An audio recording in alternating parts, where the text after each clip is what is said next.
Dominique, columniste du Financial Times, vous savez que je suis admirateur de votre travail. Donnez-nous des synthèses et quelques solutions.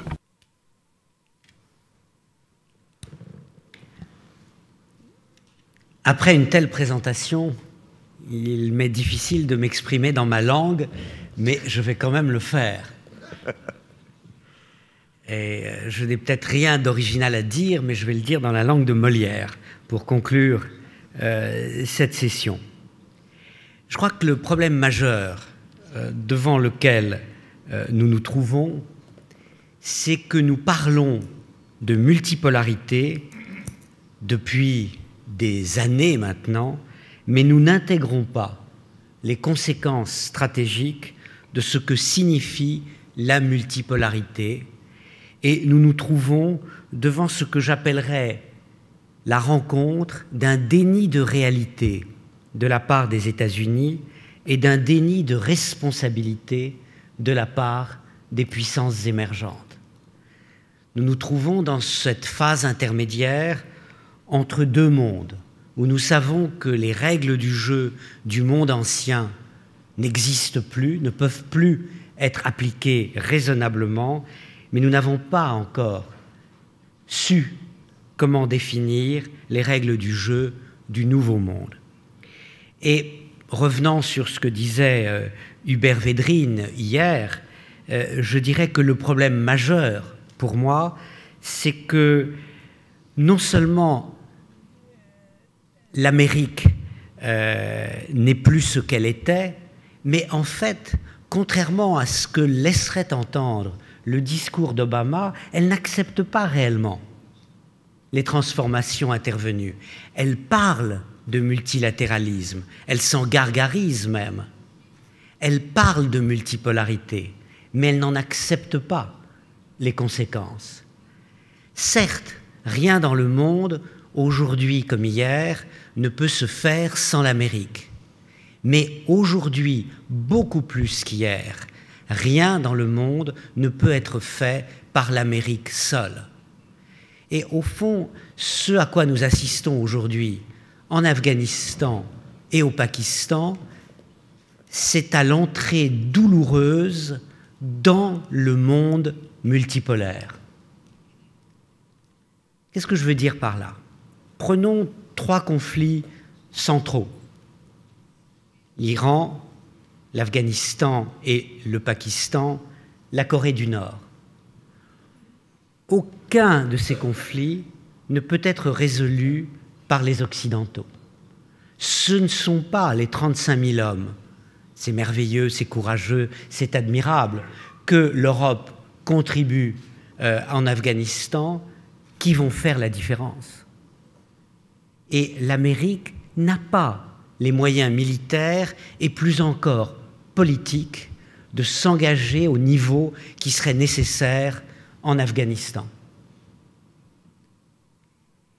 En fait, le pays clé dans la région Afghanistan-Pakistan, c'est sans doute l'Inde.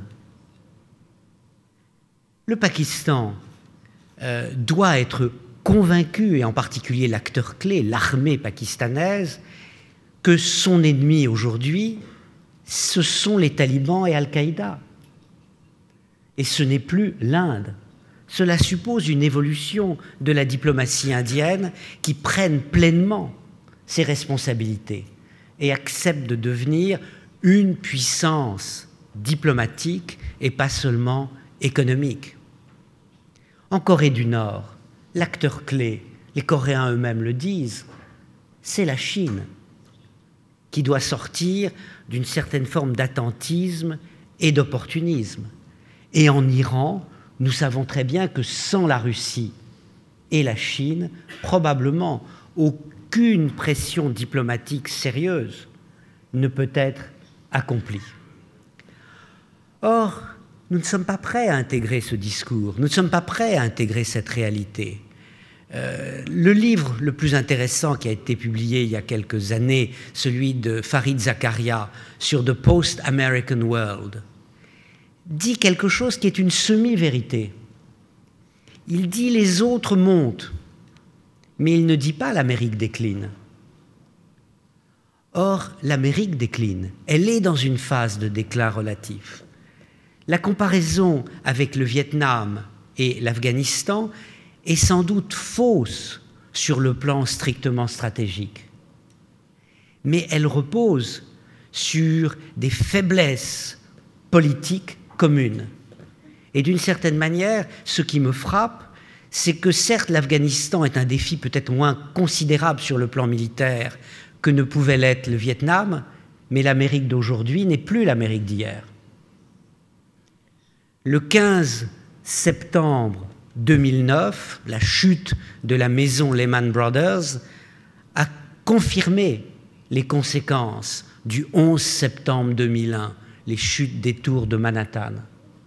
Le flambeau de l'histoire est progressivement en train de passer de l'Occident à l'Asie.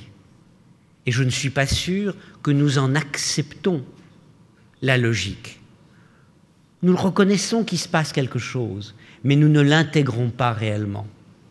Et si nous ne l'intégrons pas réellement, en fait, avec un mélange d'opportunisme et de déni de responsabilité, les puissances émergentes n'intègrent pas non plus les conséquences pour elles de ce déclin relatif de l'Amérique.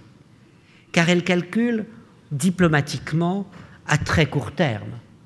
La bonne nouvelle, effectivement, c'est que ni la Chine ni l'Inde ne sont des puissances révisionnistes. Elles se satisfont d'un statu quo qui semble aller dans le sens de leur histoire. Contrairement peut-être à la Russie, qui veut retrouver un monde qui a disparu et qu'elle ne retrouvera pas. Mais se satisfaisant du fait que l'histoire va dans leur sens, la Chine et l'Inde ne prennent pas encore les responsabilités qui devraient être les leurs.